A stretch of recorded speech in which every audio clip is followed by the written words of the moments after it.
Now that we are officially heading into the first full week of 2026, I cannot believe we're here, but hey man, here we are after all. So I really hope that you're keeping on. If you decided to set some New Year's resolutions, hopefully that, the first couple of days weren't too hard on you. Or even if you just simply did something as easy as recommitting yourself to your fitness goals, let's just go ahead and give you some easy to follow tips to make sure that you last through at least the month, okay? We'll maybe do a checkup next month on you, but setting realistic goals for New Year's resolutions is key, according to the experts. And yeah, I don't need to be an expert in order to come to that conclusion, but hey man, makes sense, right?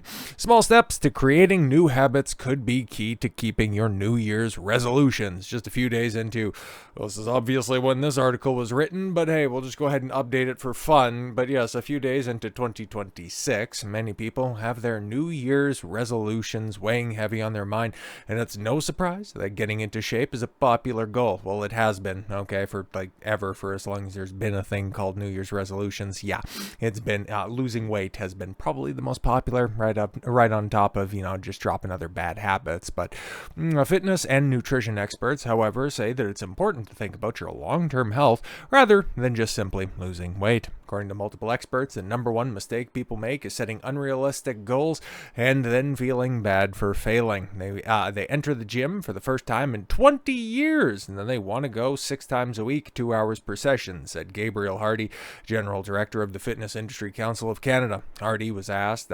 Hardy, who is also a kinesiologist, hey, we're running in like-minded circles here, okay, adds it's just not realistic. Yeah, to go to 0 to 60 like that, I mean, the way that I would normally walk through a beginner, or just somebody who's just returning to the gym first and foremost, it would be like upwards, try to go at least once a week. At least once a week. If you can make it 3 times a week, that's fantastic. Monday, Wednesday, Friday, that's a pretty general setup for most people. And yeah, going for half an hour to an hour at a time, that's totally achievable. That's totally doable. It might seem like a lot, but realistically, once you get there, yeah, you're going to be glad that you went. And they cut everything. They don't eat cake anymore, and they don't eat dessert. They don't drink wine. Dr. Henry Macney, sure, a neuroscientist and CEO of Brain HQ, agreed. I think the biggest issue is we treat it like a moral issue. You're a good person if you stick to it, and you're a bad person if you fail.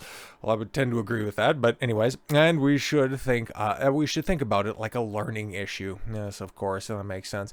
Experts on all sides emphasize the importance of speaking with a trainer before getting started. The one-size-fits-all approach doesn't work.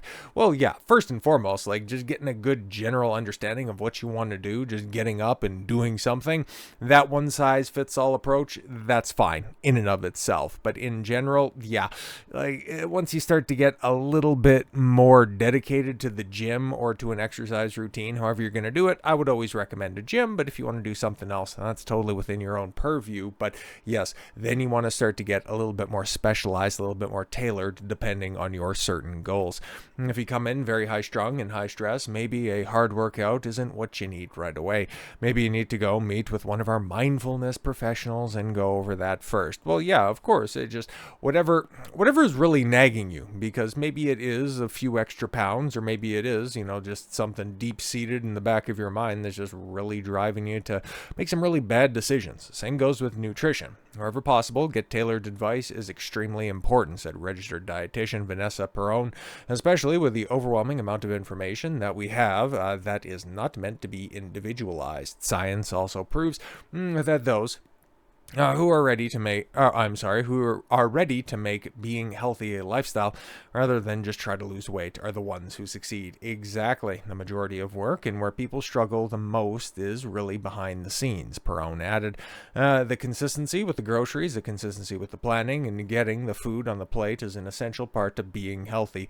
Exactly. Okay, and here's the thing. It might seem like a lot of work on top of everything else, but if you're doing your meal planning, you're actually saving yourself a hell of a lot of time. And that right there, it's a trope for a reason, that you can't outwork a bad diet. And yeah, that's very much the battle right there. But yeah, good consistent meal prep, that's gonna do a wonders for you, even more so than a consistent work ethic inside the gym. Is mainly fresh foods or processed foods, as Perrone. Okay, it doesn't have to be 100% of the time, or mainly 80%. Okay, yeah, she just wants to start people off on the right foot. So yeah, no, while I would always aim for a much more complete diet that comes from real whole foods, not eating out of bags or boxes, yeah, you just start by you just try to be accurate 4 out of 5 times. And you just aim for that, okay?